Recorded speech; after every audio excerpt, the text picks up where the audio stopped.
Assalamualaikum warahmatullahi wabarakatuh. Allahumma sholli ala sayyidina Muhammad wa ala ali sayyidina Muhammad. Bismillahirrahmanirrahim.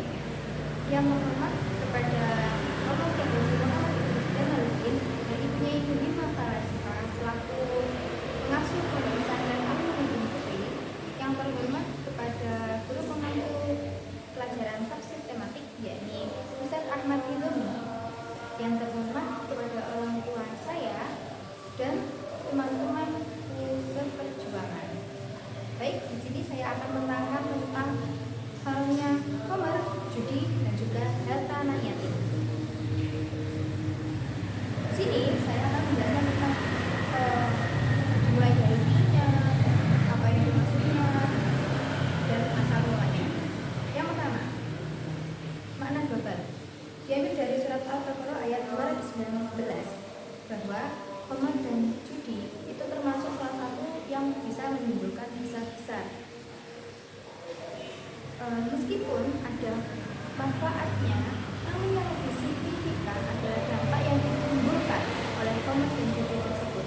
Salah satunya bisa menghilangkan harta dan juga menghilangkan akal. Yang kedua diambil dari surat Al-Baqarah ayat 220 bahwa pada saat itu ada sahabat yang bertanya kepada Nabi Muhammad, yang lebih baik mana antara mengelola harta anak yatim dengan menjauhinya? Maka Nabi Muhammad menjawab bahwa mengelola harta anak yatim itu lebih baik, namun jangan diambil fokus dengan kedekatan kita untuk mengambil hartanya ya.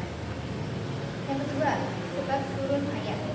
Yang pertama dari Imam Ahmad, Imam Abu Dawud, dan Imam Tirmidzi bahwa sahabat Umar itu pernah berdoa kepada Allah, ya Allah terangkanlah kepada kami tentang khamar dan judi. Kemudian yang pertama turunlah surat Al-Baqarah ayat 219. Setelah dibacakan kepada sahabat Umar berdoa lagi, ya Allah terangkanlah kepada kami tentang haramnya khamar dan judi. Turunlah ayat An-Nisa ayat 43 yang menjelaskan bahwa janganlah sholat bagi orang yang mabuk. Jadi pada saat itu orang yang mengumandangkan azan atau muadzin setelah menggunakan azan itu juga bilang kalau orang yang mabuk janganlah sholat. Sahabat Umar doa lagi setelah dibacakan surat ini.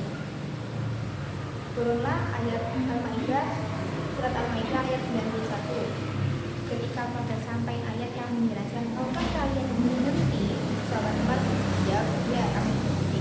Yang kedua dari Imam At-Tabari meriwayatkan di sahabat Ibnu Abbas bahwa turunlah ayat Al-An'am ayat 152 dan surat An-Nisa ayat 10 yang menjelaskan bahwa barang siapa yang mengambil harta anak yatim maka dia sama dengan memakan api di perutnya. Setelah mendengar itu, pengasuh anak yatim akhirnya mencampurkan makanan dan minumannya,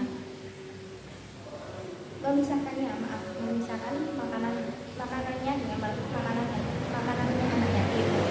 Kemudian setelah lama-kelamaan makanan anak yatim menyusut, akhirnya kan dibuang. Jadi pengasuhnya itu gimana ini? Akhirnya soal kepada Nabi Muhammad. Kemudian turunlah surat Al-Baqarah ayat 220. Setelah mendengar itu, maka kemudian pengasuh anak yatim mencampurkan makanannya dengan makanannya anak yatim. Selanjutnya, kandungan hukum. Yang pertama, dasar diharamkannya dari Imam Abu Ya'la bahwa ayat ini semua memang mendasari bahwa haramnya khamar karena masuk perbuatan yang keji. Dalam surat Al-A'raf sudah dijelaskan bahwa Allah tidak menyukai perbuatan yang keji. Yang kedua dari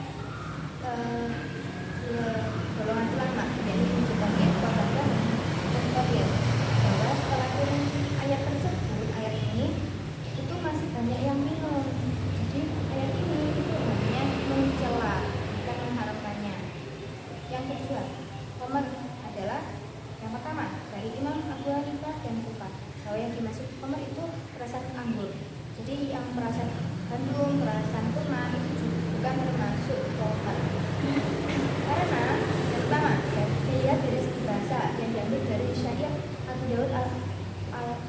Abu Ali. Yang kedua dari sunnah, yakni ketika sahabat Ridwan ditanya oleh Rasulullah bahwa dia minum atau tidak, sahabat Ridwan menjawab bahwa dia hanya meminum campuran dari dua bahan. Setelahnya Nabi Muhammad mengharamkan campuran dari dua bahan itu. Yang kedua, pendapat dari Imam Malik, Imam Syafi'i, dan Imam Ahmad bahwa semua yang memabukkan itu dinamakan khamar. Karena yang pertama dari hadisnya Ibnu Umar bahwa kullu muskirin khamrun wa kullu muskirin haram. Semua yang memabukkan itu dinamakan khamar dan semua yang memabukkan itu haram. Yang kedua dari sahabat Abu Hurairah bahwa yang dimaksud dengan itu dari pohon anggur dan pohon kurma. Yang ketiga dari sahabat Anas bahwa khamar itu terbuat dari 5 bahan. Yang pertama anggur, kurma, anggur, syair, dan jagung. Yang terakhir pendapat dari Ummu Salamah bahwa Rasulullah itu mengharamkan khamar karena bisa menyebabkan takut dan melemahkan badan. Yang kedua, judi haram karena apa yang dimaksud dengan judi? Yang pertama dari Imam Ali, sahabat Ali, bahwa yang dimaksud dengan judi itu permainan gaduh dan permainan catur.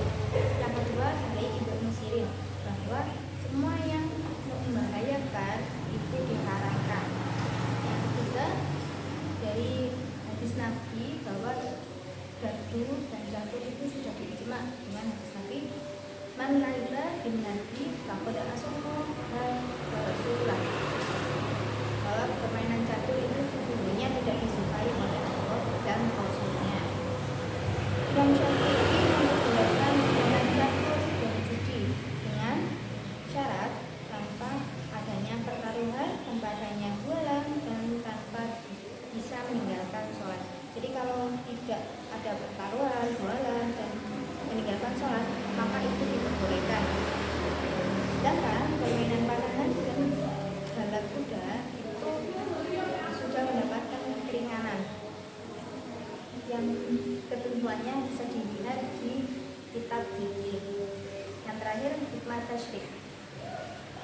Hikmah yang bisa diambil dari ini semua yakni itu bisa merusak badan, merusak akal, dan merusak uang. Salah satu bahayanya khamar bisa membuat kerusakan otak, badan, bisa menyebabkan kematian juga. Jadi juga itu bisa menyebabkan penyusuan, bisa membeli hutang banyak. Kan kalau bingung mau bayar hutang gimana, kan akhirnya jalan satu-satunya kalau dia sudah miskin, kan akhirnya dia bisa bunuh diri itu.